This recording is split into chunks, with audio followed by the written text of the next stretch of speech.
Gravitación. Cerca de 1665-1666, Isaac Newton demostró que todo objeto con masa hace una fuerza de atracción a otros objetos con masa. El origen de esta idea sale, según John Conduit, una de las personas que colectó datos de la vida de Newton. Newton se encontraba reflexionando sobre por qué la Luna daba vueltas alrededor de la Tierra. Si ninguna fuerza actuaba sobre la Luna, según su primera ley, la Luna debía seguir un movimiento en línea recta. Sin embargo, ella sigue un movimiento circular. Según cuenta, Newton en ese momento observó una manzana caerse. Y él pensó, ¿por qué la manzana se cae? Bueno, la manzana se cae porque la Tierra atrae a la manzana. Pues tal vez es este mismo tipo de fuerza el que hace entonces que la Luna no siga un movimiento en línea recta, sino que siga un movimiento alrededor de la Tierra, como si la Tierra la estuviese atrayendo. Newton demostró que esta fuerza es la que hace que los objetos con masa se sientan atraídos hacia la Tierra. Y es esta fuerza la responsable de que la Luna orbita alrededor de la Tierra. Quiere decir que la tendencia de los cuerpos a sentirse atraídos unos a otros se le da un nombre y va a ser, la fuerza se llama gravitación. Newton propuso que la ley de gravitación universal establece lo siguiente: cada cuerpo atrae a otro cuerpo con una fuerza gravitacional tal que la fuerza va a ser igual a una constante universal llamada G por la masa de un cuerpo, por la masa del segundo cuerpo, entre la distancia de esos dos cuerpos al cuadrado. Esa constante de gravitación G tiene un valor de 6.67 por 10 a la menos 11 newtons por metro cuadrado entre kilogramos al cuadrado. Noten cómo esas unidades son de forma tal que si yo tengo que esta G es newton por metro cuadrado entre kilogramo al cuadrado, noten que en el numerador tengo kilogramo, masa por masa, que sería kilogramo por kilogramo, que sería kilogramo al cuadrado. Al multiplicarlo por G, noten que eso se cancela con ese kilogramo al cuadrado en el denominador. Y esta distancia, que estaría en metros al cuadrado, se cancela con este metro al cuadrado, tal que esta fuerza termina con unidades de newtons. El origen de esta fuerza ha sido tema de disputa durante años. Según Newton, el origen de esta fuerza es simplemente la masa. Quiere decir que la masa, por su propiedad de tener masa, atrae a otros cuerpos. Esta idea no ha sido del todo aceptada en términos de que algunos científicos todavía sienten que se necesita una explicación más fundamental. Esto es lo que llevó a Albert Einstein a crear su teoría de relatividad general, en donde él explica la fuerza de atracción gravitacional en términos de la geometría del espacio-tiempo. Si todos los cuerpos ejercen una fuerza de atracción gravitacional entre sí simplemente por tener masas, ¿por qué entonces nosotros no sentimos que una persona sentada a nuestro lado se atrae? Quiere decir, vamos a calcular cuál sería esa fuerza de atracción de dos personas que se encuentran a 1 metro de distancia. Vamos a asumir que la persona 1 tiene una masa de 60 kilogramos y la persona 2 tiene una masa de 80 kilogramos.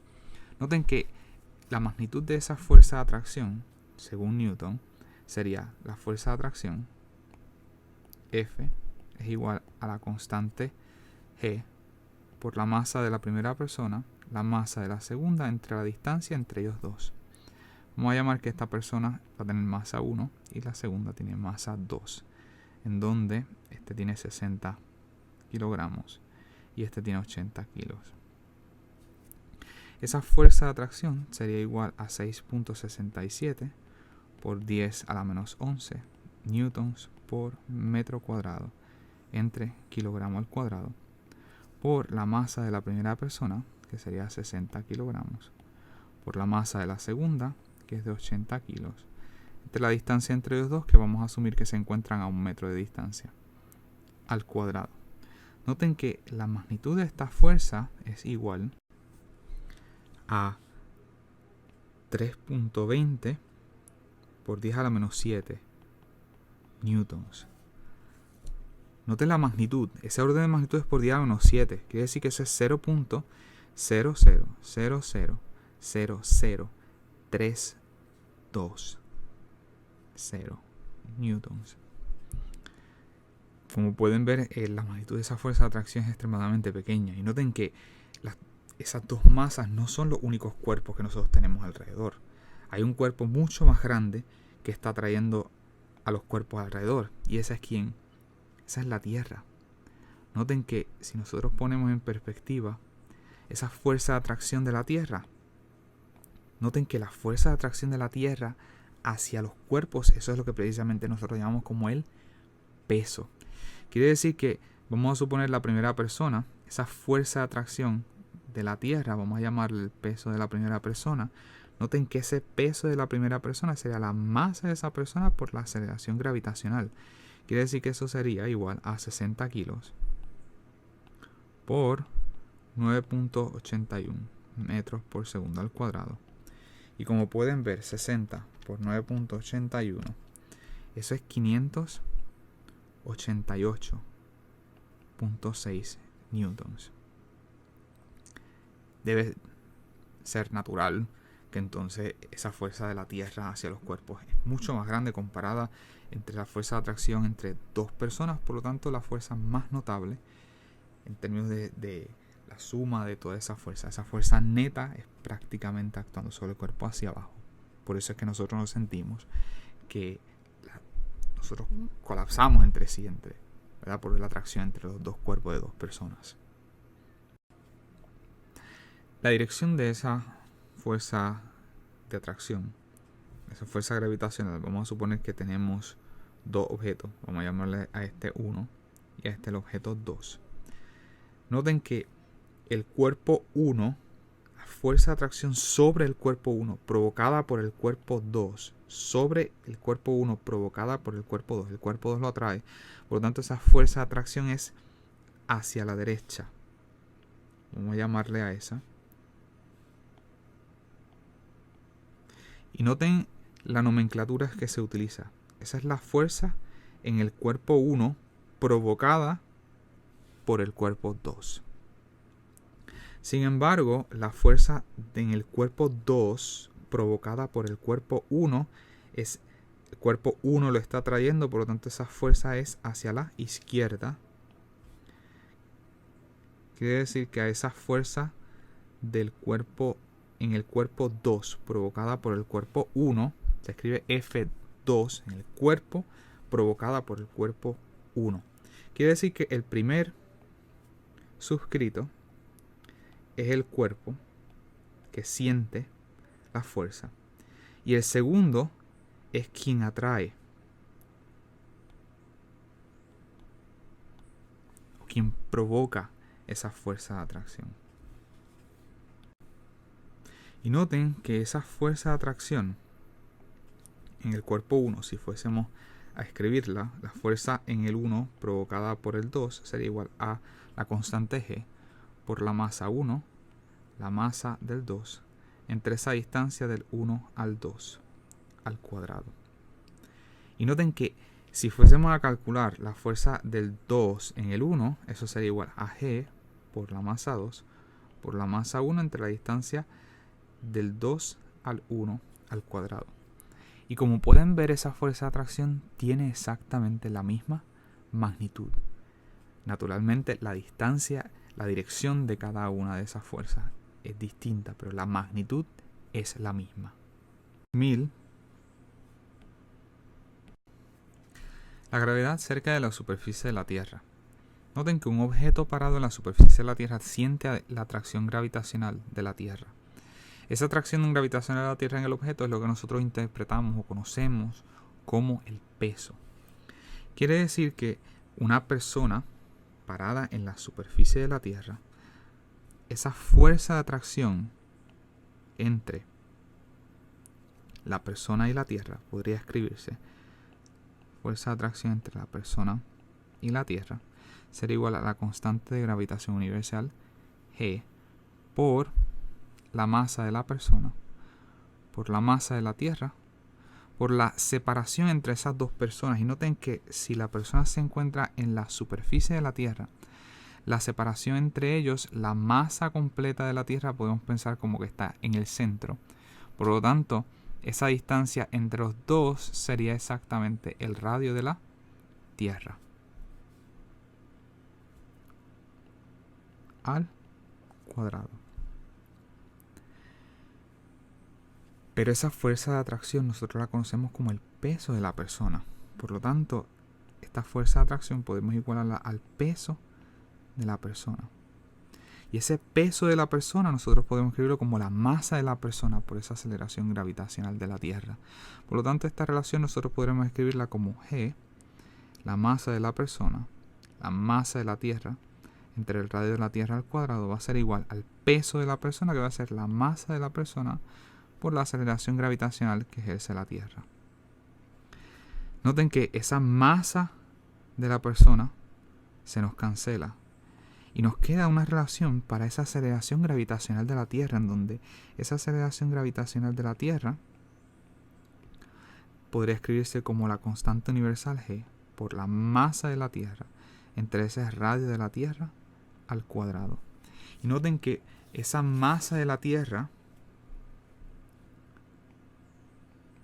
se puede aproximar que es 5.98 por 10 a la 24 kilogramos. Y ese radio de la Tierra podemos aproximarlo a 6.380 kilómetros. Quiere decir que esa aceleración gravitacional de la Tierra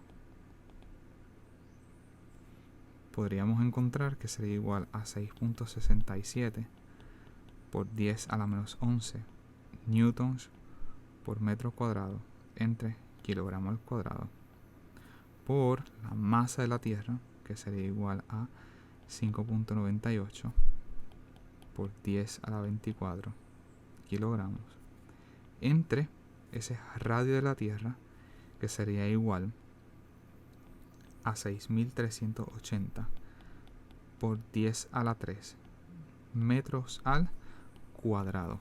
Y eso nos da a 9.80 metros entre segundos al cuadrado. Noten que en la clase nosotros hemos utilizado 9.81. La realidad es que la Tierra no es perfectamente una esfera. Ella es más bien un elipsoide, tiene unos lados en donde ese radio de la Tierra es mayor que en el otro. Por lo tanto, este radio de la Tierra no es constante. A veces se utilizan diferentes promedios para determinar ese G de la Tierra. Algunos libros utilizan 9.81, otros libros utilizan 9.80. Pero noten que esa aceleración gravitacional depende de esa distancia entre la persona y el centro de la Tierra. ¿Qué tal si usted estuviese en un sitio más alto? Pues note que en un sitio más alto quiere decir que esa distancia ya no sería el radio de la Tierra, sería el radio de la Tierra más la altura en la que usted está. Por lo tanto, a mayor altura, si este denominador es más grande, esta aceleración gravitacional de la Tierra debe disminuir. Para una persona que se encuentra en el Everest, noten que esa aceleración gravitacional de la Tierra se podía encontrar de la siguiente forma. El análisis permanece igual, solo va a cambiar la distancia. Para una persona que se encuentra en el Everest, noten que la fuerza de atracción sería entre la persona y la Tierra. Por lo tanto, esa fuerza de atracción gravitacional sigue siendo la constante universal G por la masa de la persona, por la masa de la Tierra, entre esa distancia entre ellos dos, pero esa distancia no va a ser necesariamente el radio de la Tierra. Y esa fuerza de atracción es lo que la persona va a conocer como el peso de la persona. Por lo tanto, va a ser igual a la masa de la persona por la aceleración gravitacional que ejerce la Tierra en ese punto. Noten que esa masa de la persona se nos cancela. Por lo tanto, esa aceleración gravitacional de la Tierra va a ser igual a la constante g por la masa de la Tierra por la distancia entre ellos dos, donde esa masa de la Tierra sigue siendo 5.98 por 10 a la 24 kilogramos. Ese radio de la Tierra, vamos a tomarlo como 6.380 kilómetros. Y el Everest tiene una altura aproximada de 29.035 pies, que es aproximadamente 8.850 metros. Quiere decir que la distancia ahora, esa R entre la Tierra y la persona, va a ser igual al radio de la Tierra. Noten que va a ser igual a ese radio de la Tierra, y a eso hay que sumarle la altura a la que se encuentra la persona, que sería la altura del Everest. Y eso nos da aproximadamente 6.38 9 por 10 a la 6 metros. Por lo que esa aceleración gravitacional de la Tierra en el Everest será igual a 6.67 por 10 a la menos 11 newtons por metro cuadrado entre kilogramo al cuadrado por la masa de la Tierra, que es 5.98 por 10 a la 24 kilogramos, por esa separación entre el centro de la Tierra y la altura a la que se encuentra la persona, que sería igual a 6.389 por 10 a la 6 metros. Todo esto al cuadrado. Y usted puede corroborar que esa aceleración gravitacional nos da 9.77 metros por segundo al cuadrado. Noten que disminuye, no tanto, estamos hablando del segundo lugar decimal, pero disminuye. Hay otros factores, y es que la aceleración gravitacional de la Tierra varía por localización, porque la Tierra no es una esfera. Adicional a esto, la masa de la Tierra no está uniformemente distribuida, por lo que hay áreas de mayor densidad que otros. Estas anormalidades gravitacionales se detectan con lo que se llaman gravímetros, que detectan variaciones de esa aceleración gravitacional del orden de por 10 a la menos 9. Otro aspecto importante del movimiento de los cuerpos celestes, además de la contribución de Isaac Newton, son los estudios hechos por Johannes Kepler. En 1543, el astrónomo polaco Nicolás Copérnico sugirió que la Tierra y otros planetas giraban alrededor del Sol, creando así el modelo heliocéntrico. El astrónomo alemán Johannes Kepler, junto con los datos de Tycho Brahe, estudió el movimiento de los planetas y resumió sus descubrimientos en 3 leyes. Es importante notar que Tycho Brahe pasó más de 20 años tomando datos acerca del movimiento celeste. Y es gracias a todos estos datos que Johannes Kepler pudo hacer sus estudios. La primera de ellas se llama la primera ley de Kepler. Kepler encontró que todos los planetas se mueven en órbitas elípticas, con el Sol en uno de los focos. Quiere decir que la órbita de los planetas no es completamente circular. Noten que en el caso de una elipse se caracteriza porque tiene uno de los lados, es más elongada que un círculo, por lo tanto tiene una distancia en la que va a ser mayor y una distancia en la que va a ser menor. Esta distancia se le llama el semieje mayor y a esta distancia se le llama el semieje menor. Esa elipse tiene 2 focos.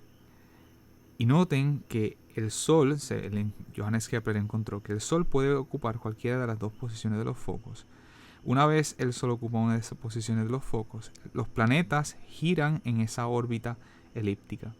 Eso quiere decir que el planeta en algún momento va a estar a una distancia más cerca del Sol, a esta distancia que está más cerca del Sol se le llama perihelio, y va a estar en otro momento, en otra distancia que va a estar más lejano del Sol, por lo tanto, y a esa distancia se le llama el afelio. Toda elipse se caracteriza por su excentricidad, y la excentricidad de una elipse se puede denominar por la letra E, va a ser igual a la distancia del foco al centro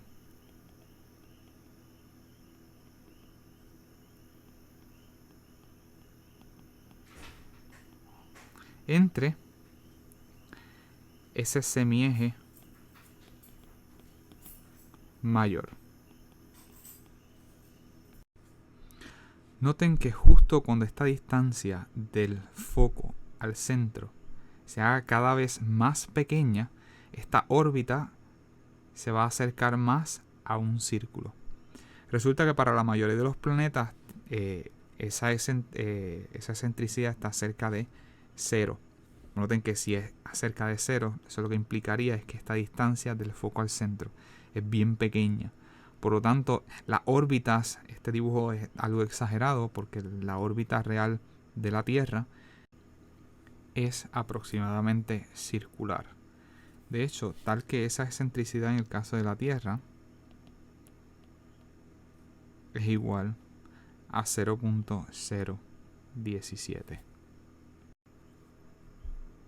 La segunda de las leyes de Kepler establece una línea que conecta los planetas con el Sol, planeta con el Sol, cubre la misma área en el mismo intervalo de tiempo.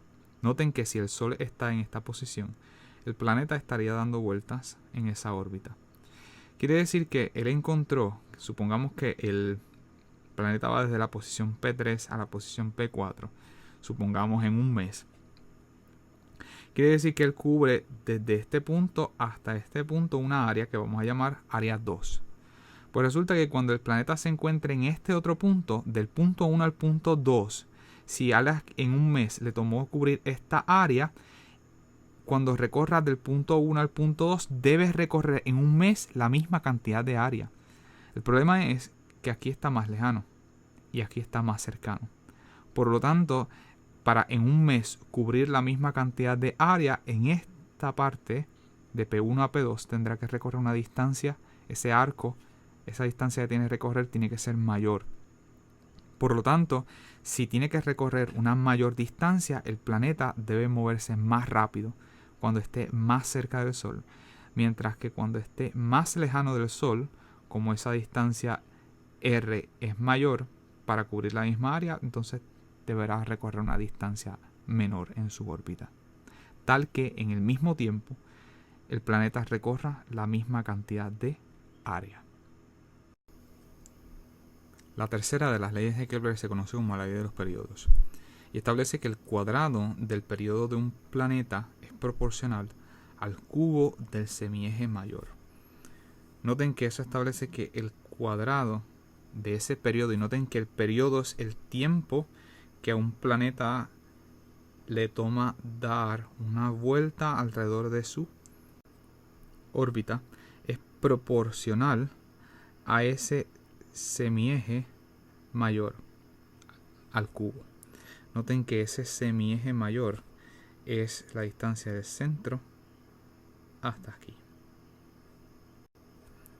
El origen de la derivación de esta ley en la era moderna se puede encontrar a partir de si la órbita de los planetas es aproximadamente circular. Noten que eso establece que el Sol estaría más en el centro, más o menos en el centro. Por lo tanto, y el planeta estaría dando vueltas alrededor del Sol. Pues si el objeto está en un movimiento aproximadamente circular, noten que todo objeto que está en un movimiento circular es porque hay una fuerza centrípeta. Esa fuerza centrípeta nosotros vimos que va a ser igual a la masa del objeto que está en ese movimiento circular por la velocidad al cuadrado entre esa distancia del objeto. Pero en este caso, noten que quien hace esa fuerza centrípeta es la fuerza de atracción gravitacional entre el planeta y el Sol. Por lo tanto, esa fuerza centrípeta va a ser igual a G. La masa, en este caso vamos a poner M como la masa del Sol. M minúscula sería la masa del planeta, por eso es que aquí esa M es minúscula, entre la distancia entre ellos dos al cuadrado. Noten que para un movimiento aproximadamente circular, nosotros habíamos encontrado que la circunferencia era igual a 2pi por r. Pero noten que la circunferencia, nosotros todavía habíamos encontrado que nosotros podremos expresarla como esa distancia que le toma recorrer al planeta en dar una vuelta, sería igual a la velocidad que va el planeta por ese tiempo que le toma al planeta en dar una vuelta, que sería el periodo del planeta, de forma tal que esa velocidad nosotros podíamos aproximarla a 2pi r entre el periodo del planeta. Y noten que si sustituimos esa relación de la velocidad igual a 2pi por r entre el periodo, aquí dentro nosotros tenemos la masa por la velocidad al cuadrado, que esto sería 2pi r cuadrado por el periodo al cuadrado, entre r. Noten que de aquí sale un r cuadrado que se nos cancela con este r, por eso aquí tenemos una sola r en el numerador. Será igual a g por la masa del Sol, la masa del planeta, por esa distancia r al cuadrado. Noten que la masa del planeta se nos cancela y nosotros de aquí podemos encontrar que el periodo al cuadrado entre ese r a la 3, al mover este r hacia acá, nosotros sería igual a 4pi cuadrado por la constante universal g por la masa del Sol. Por lo tanto, tenemos que ese periodo al cuadrado es proporcional a esa distancia r a la 3. Y noten que para todos los planetas dentro del sistema solar, aquí tenemos una gráfica del cubo del semieje mayor contra el periodo de la órbita de cada uno de los planetas. Y noten que desde Mercurio hasta Pluto y Neptuno, todos los planetas se alinean dentro de esta línea, esa proporción lineal. Quiere decir que si esa proporción es lineal, noten que nosotros podemos escribir que y es igual a mx más b, donde ese intercepto es aproximadamente 0. Noten que en este caso a y nosotros tenemos ese cubo del semieje mayor. Va a ser igual a una pendiente por, en el caso de x tenemos el periodo al cuadrado. Noten que en este caso nosotros podríamos escribir que ese periodo al cuadrado entre esa semieje mayor al cubo sería igual a 1 sobre la pendiente. En este caso va a ser igual a 4pi cuadrado g entre la masa del Sol, de donde nosotros podremos encontrar que para esta gráfica esa pendiente m va a ser igual a la constante g por la masa del Sol entre 4pi cuadrado.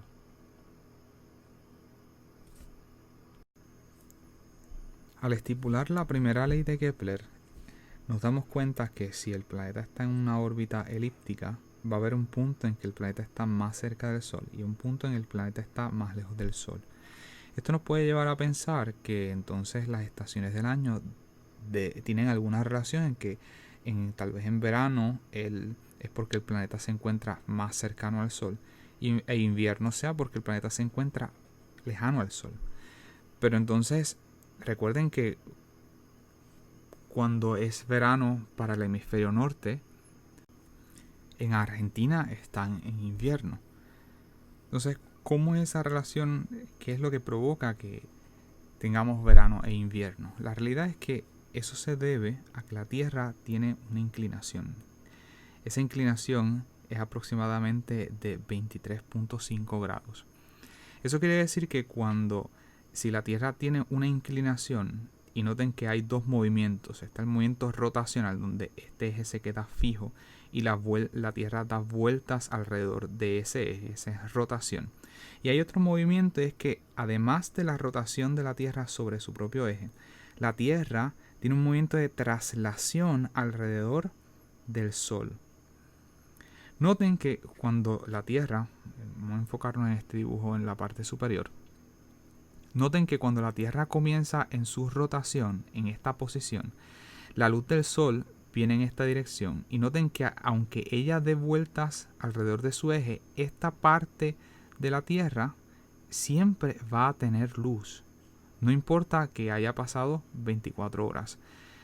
Sin embargo, esta parte en el hemisferio sur, aunque hayan pasado 24 horas, siempre va a tener oscuridad. Quiere decir que en este caso, si nosotros trazamos una línea, noten que el ecuador está aquí. Debido a la inclinación de la Tierra, esta parte del hemisferio norte recibe más luz que la parte del hemisferio sur. Quiere decir que en este caso nosotros tendríamos lo que sería tenemos verano en el hemisferio norte porque recibe más cantidad de luz. Y sin embargo el hemisferio sur, al recibir menos luz, tendríamos entonces invierno en el hemisferio sur.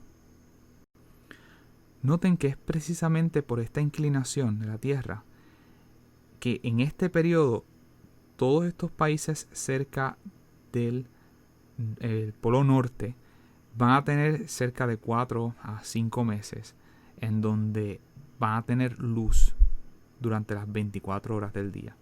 Sin embargo, esta parte en el hemisferio sur tendrán noche aproximadamente de 4 a 5 meses. Esto cambia, noten que esto cambia en la otra posición, que noten que el caso que acabamos de ver aquí sería este caso acá abajo en este dibujo, en donde esta parte del hemisferio norte estaría recibiendo más luz que la parte en el hemisferio sur. Sin embargo, cuando la Tierra da su movimiento de traslación en el lado contrario, las cosas se invierten. Noten que esta línea de aquí sería el ecuador.